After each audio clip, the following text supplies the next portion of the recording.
Assalamualaikum warahmatullahi wabarakatuh. Alhamdulillah wassalatu wassalamu ala Rasulillah wa ala alihi wa sahbihi wa mawalah. Saya selaku Syekhul Mahad atas nama Pesantren Imam Syafi'i Aceh.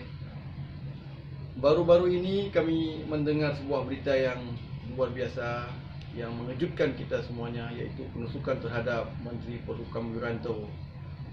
Kami sangat-sangat tidak setuju, mengecam tindakan-tindakan yang seperti itu, karena itu bukan ciri Islam. Islam senantiasa agama damai yang mengajak umatnya untuk menjaga persatuan dan kedamaian. Bukankah dalam Al-Quran Allah berfirman, wa'tasimu bihablillahi jami'an wa la tafarraqu?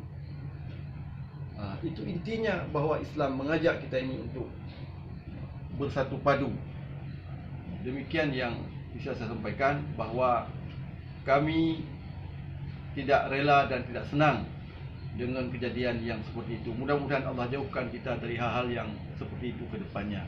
Subhanakallahumma bihamdika asyhadu an la ilaha illa anta astaghfiruka wa atubu ilaik. Assalamualaikum warahmatullahi wabarakatuh.